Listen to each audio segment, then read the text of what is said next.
بلغنا رمضان. اعوذ باللہ من الشیطان الرجیم. بسم اللہ الرحمن الرحیم. رب اشرح لی صدری ویسر لی امری واحلل عقدۃ من لسانی یفقہوا قولی واجعل لی وزیرا من اہلی.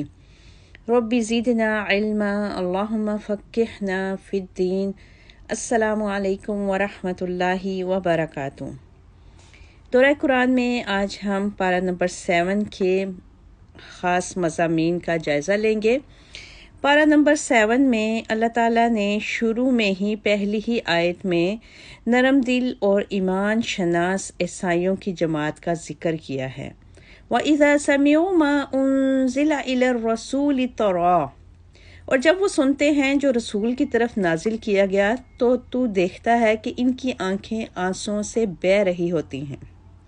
یہ وہ ایمان شناس عیسائیوں کا ذکر ہے کہ جب ان کے سامنے اللہ کے کلام کی تلاوت کی جاتی تھی تو حقیقت کو پہچاننے کی وجہ سے ایسے لوگوں کی آنکھوں سے آنسوؤں کی جھڑیاں لگ جاتی تھیں، اور وہ لوگ حق کو پہچاننے کے بعد اس کو قبول کر لیتے تھے، اور وہ کہتے ہیں کہ اے ہمارے رب، ہم ایمان لائے، ہمارا نام بھی اسلام کی گواہی دینے والوں میں لکھ لے. قرآن مجید کی یہ آیت اس وقت نازل ہوئی جب کفار کے شر سے بچنے کے لیے مسلمان حبشہ کی طرف ہجرت کر جاتے ہیں. حبشہ کا نرم دل عیسائی بادشاہ نجاشی مسلمانوں کو پناہ دیتا ہے. کافر مسلمانوں کا تعاقب کرتے ہوئے نجاشی کے دربار تک پہنچ جاتے ہیں.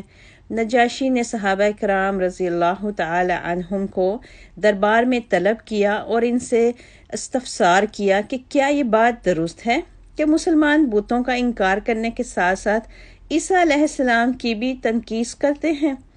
مسلمانوں کی نمائندگی جناب جعفر طیار رضی اللہ تعالی عنہ نے کی اور سورہ مریم کی تلاوت کی کہ کس طرح سیدہ مریم اللہ کے حکم سے حاملہ ہوئیں.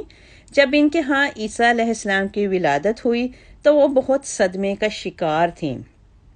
اللہ نے اپنے الہام کے ذریعے انہیں تسلی دی اور سیدہ مریم کو تلقین کی کہ لوگوں سے الجھنے کی بجائے چپ کر روزہ رکھ لیں. سیدہ مریم جب اپنی جھولی میں عیسیٰ علیہ السلام کو اٹھا کر لاتی ہیں تو بستی کے لوگ ان کو کہتے ہیں کہ اے مریم، نہ تو آپ کا باپ برا آدمی تھا نہ آپ کی ماں، یہ آپ نے کیا کر دیا. ایسے عالم میں سیدہ مریم نے اپنی انگلی کا اشارہ سیدنا عیسیٰ علیہ السلام کی طرف کر دیا. لوگ کہنے لگے کہ ہم اس کے ساتھ کیسے کلام کریں جو ابھی تک ماں کی جھولی میں ہے. سیدنا عیسیٰ علیہ السلام کو اللہ تعالیٰ نے قوت گویائی عطا فرما دی اور آپ نے ان لوگوں کو جو سیدہ مریم کی کردار کشی کر رہے تھے مخاطب ہو کر کہا، انی عبداللہ آتانی الکتاب وجعلنی نبیا، میں اللہ کا بندہ ہوں، اس نے مجھے کتاب دی اور نبوت عطا فرمائی ہے.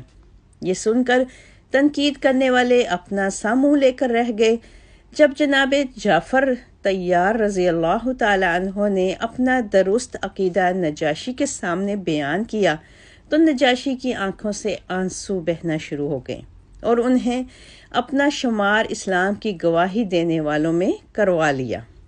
پھر 7ویں پارے میں اللہ تعالیٰ نے اہل ایمان کو مخاطب ہو کر کہا کہ ان کو پاک چیزوں کو اپنے اوپر حرام نہیں کرنا چاہیے اور اللہ تعالیٰ کے پاک رزق کو کھانا چاہیے اور اس سے ڈرتے رہنا چاہیے. مزید اس بارے میں اللہ تعالیٰ نے یہ بھی بتایا کہ اللہ تعالیٰ انسان کی بلا ارادہ کھائی ہوئی قسموں پر مواخذہ نہیں کرے گا، لیکن جب کسی قسم کو پوری پختگی سے کھایا جائے تو ایسی صورت میں انسان کو اس قسم کو پورا کرنا چاہیے. اگر کوئی شخص کسی مجبوری یا جائز سبب کی وجہ سے اپنی قسم کو پورا نہیں کرتا تو اس صورت میں اس کو 10 مسکینوں کو کھانا کھلانا چاہیے یا ان کے کپڑوں کا انتظام کرنا چاہیے یا 3 دن کے روزے رکھنے چاہیے. یہ قسم پوری نہ کرنے کا کفارہ ہے. اس کے بعد اس صورت میں اس بارے میں اللہ تعالیٰ نے ان آیات کا بھی نزول فرمایا جن میں صراحت کے ساتھ شراب کو حرام قرار دے دیا گیا. اللہ تعالیٰ نے ارشاد فرمایا، یا ایھا الذین آمنوا انما الخمر والمیسر والانصاب والازلام، اے ایمان والو، بے شک شراب، جوا، بت گری اور پانسا ناپاک اور شیطانی کام ہیں، پس تم ان سے بچو. تاکہ کامیاب ہو جاؤ۔ جب ان آیات کا نزول ہوا تو حضرت عمر رضی اللہ تعالی عنہ اور دیگر صحابہ کرام نے کہا اللہ ہم رک گئے۔ انس بن مالک کہتے ہیں کہ میں ابو طلحہ کے گھر میں لوگوں کو شراب پلا رہا تھا کہ رسول اللہ صلی اللہ علیہ وسلم نے یہ اعلان کر دیا کہ شراب حرام کر دی گئی ہے۔ تو ابو طلحہ رضی اللہ تعالیٰ عنہ نے مجھ سے کہا کہ جاؤ باہر جا کر اسے بہا دو۔ میں نے باہر جا کر اسے بہا دیا اور شراب مدینے کی گلیوں میں سیلاب کے پانی کی طرح بہنے لگی۔ یاد رہے کہ یہ شراب کے سلسلے میں تیسرا اور حتمی حکم تھا۔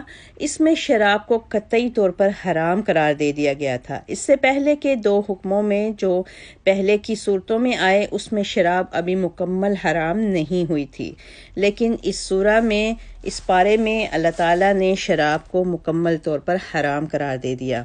اس کے بعد اللہ تعالیٰ نے اس بارے میں سمندری شکار کو حلال قرار دیا اور حالت احرام میں خشکی کے شکار سے منع کر دیا۔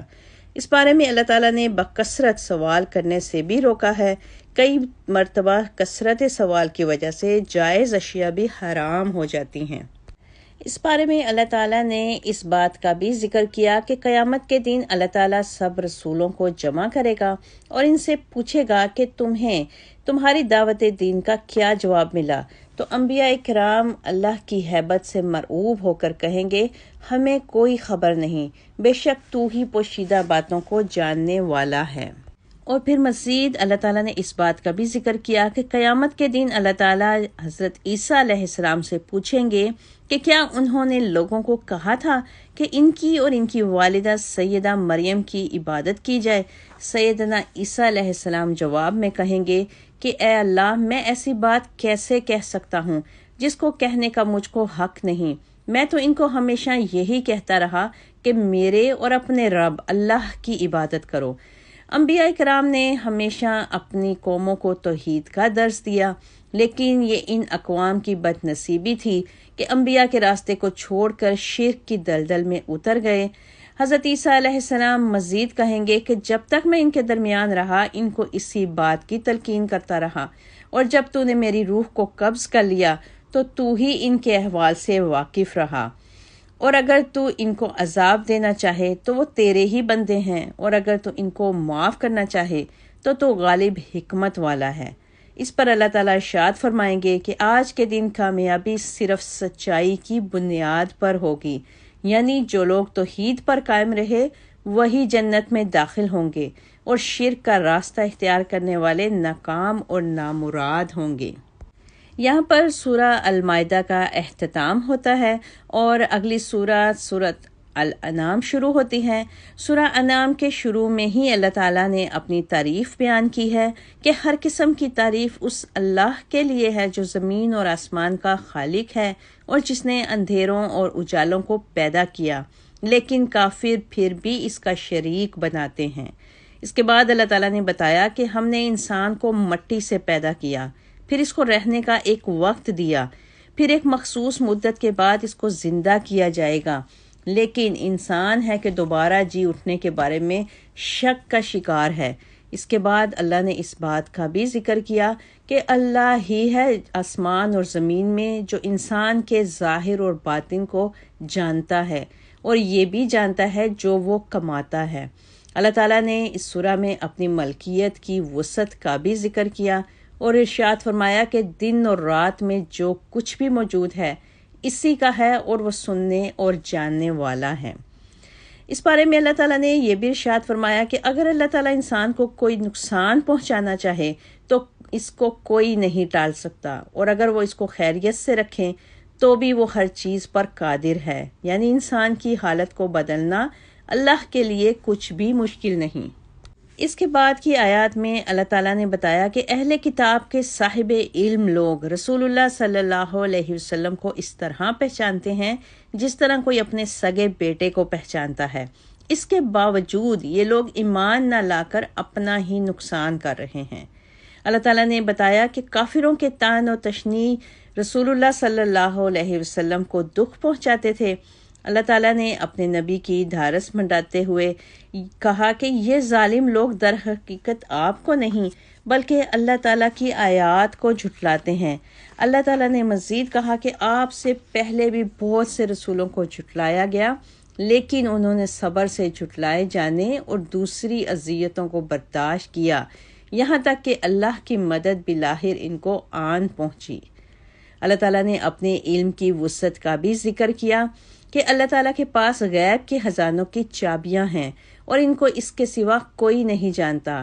اللہ تعالیٰ خشکی اور سمندر میں جو کچھ بھی موجود ہے اس کو جانتے ہیں، اور کوئی پتہ نہیں جو زمین پر گرتا ہو مگر اللہ تعالیٰ اس کو جانتے ہیں، اور کوئی ذرہ جو زمین کے کسی اندھیرے مقام پر پڑا ہے وہ اس کو بھی جانتے ہیں، اور ہر خشک و تر سے پوری طرح واقف ہیں۔ اللہ تعالیٰ وہ ہے جو ہماری روحوں کو رات کے وقت قبض کر لیتے ہیں، اور جو کچھ ہم دن میں کرتے ہیں اس سے پوری طرح آگاہ ہیں۔ روح دو قسم کی ہوتی ہے، ایک حیوانی، دوسری روحانی یا نفسانی۔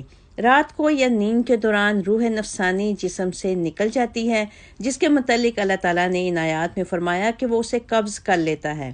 اس روح کے جسم سے علیحدہ ہونے کا اثر یہ ہوتا ہے کہ انسان کی سماعت، بصارت اور قلب و دماغ اپنا کام کرنا چھوڑ دیتے ہیں، لیکن حیوانی روح جسم میں موجود رہتی ہے، جس کی وجہ سے انسان میں دوران خون جاری رہتا ہے اور وہ سانس بھی لیتا رہتا ہے، اور نیند پوری ہونے کے بعد یا سوئے ہوئے کو جگانے سے روح نفسانی بھی جسم میں واپس لوٹ آتی ہے۔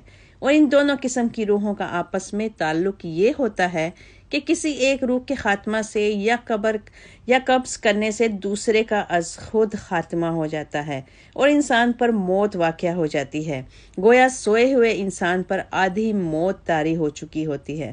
اسی لیے رسول اللہ صلی اللہ علیہ وسلم نے نیند کو موت کی بہن قرار دیا ہے۔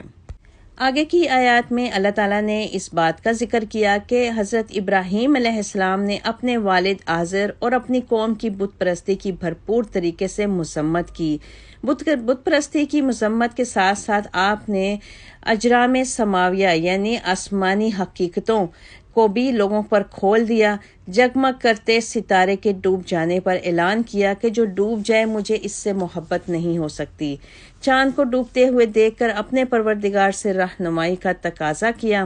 اس کے بعد آسمانی جو اجرام ہیں ان میں سے بظاہر بڑے نظر آنے والے سورج کی حقیقت پر غور کیا اور اس کو ڈوبتے دیکھ کر اعلان کر دیا کہ میں قوم کے شرک سے بری ہوں اور اپنے چہرے کا رخ اس ذات کی طرف کرتا ہوں جس نے زمین و آسمان کو بنایا ہے، اور میں شرک کرنے والوں میں شامل نہیں۔ جس طریقے سے حضرت ابراہیم علیہ السلام نے بتوں اور اجرام سماویہ کی پرستش کا انکار کیا، اس میں ہم سب کے لیے رہنمائی ہے کہ ہمیں بھی اللہ تعالیٰ کی توحید پر پوری شد و مد سے کاربند رہنا چاہیے۔ اللہ تعالیٰ نے اس بات کا بھی ان آیات میں ذکر کیا کہ اللہ نے توریت کو موسیٰ علیہ السلام اور قرآن مجید کو رسول اللہ پر نازل کیا۔ اللہ تعالیٰ فرماتے ہیں کہ اس سے بڑھ کر ظالم کون ہوگا جو اللہ تعالیٰ پر جھوٹ باندھتا ہے اور کہتا ہے کہ میرے اوپر وحی نازل ہوئی یا اس طرح کا کلام نازل ہوا ہے، جس طرح کہ اللہ تعالیٰ نازل فرماتے ہیں۔ اللہ تعالیٰ نے کہا کہ جب ظالموں پر موت کی مدہوشیاں طاری ہوں گی تو موت کے فرشتے ان کے ہاتھوں کو بھینچیں گے اور ان کو کہیں گے کہ خود اپنی جانوں کو باہر نکالو، تم کو آج ذلت کے عذاب کا مزہ چکھنا ہوگا، اس وجہ سے کہ جو تم اللہ تعالیٰ پر جھوٹ باندھا کرتے تھے اور اس کی آیات کو جھٹلایا کرتے تھے۔ اللہم اعنی علی الغمرات الموت وسکرات الموت، آمین۔ مزید اللہ تعالیٰ نے اس بارے میں مسلمانوں کو حکم دیا کہ انہیں غیر اللہ کے ماننے والوں اور ان کے معبودوں کو گالی نہیں دینی چاہیے کہ یہ لوگ پھر معاذ اللہ جواب میں اللہ کو گالی دیں گے۔ اللہ تعالیٰ نے اس بات کا بھی ذکر کیا کہ وہ آنکھوں کو پاتا ہے مگر آنکھیں اس کو دنیا میں نہیں دیکھ سکتی۔ تاہم سورہ قیامہ میں اللہ تعالیٰ نے اس بات کا ذکر کیا ہے کہ جنتی جنت میں جانے کے بعد اللہ تعالیٰ کے دیدار کی نعمت سے بھی بہرہ ہوں گے، یعنی دنیاوی آنکھ میں اتنی طاقت اور اتنی سکت نہیں کہ وہ اللہ تعالیٰ کے نور کو، اللہ کی تجلی کو برداشت کر سکے، لیکن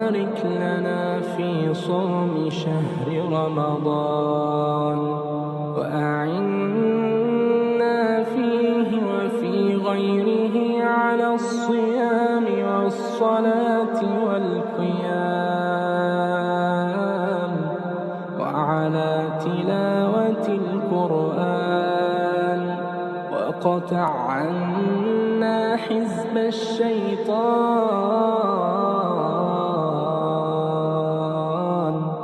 وزحزحنا عن النيران وامنن علينا بالتوبة والغفران والقبول والرضوان.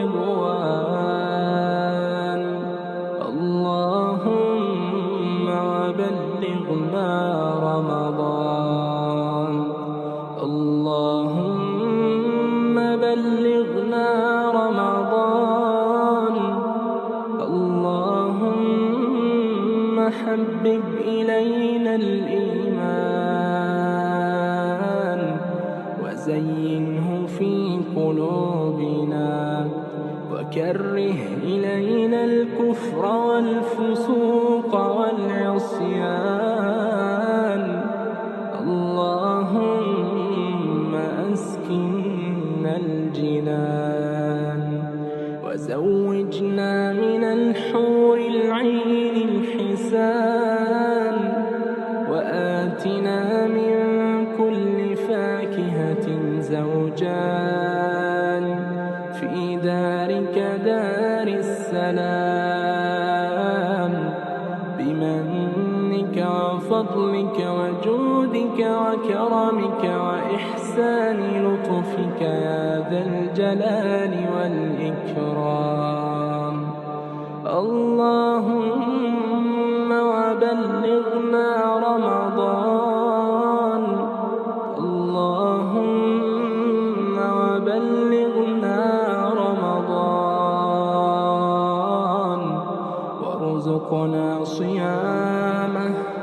وارزقنا صيامه وقيامه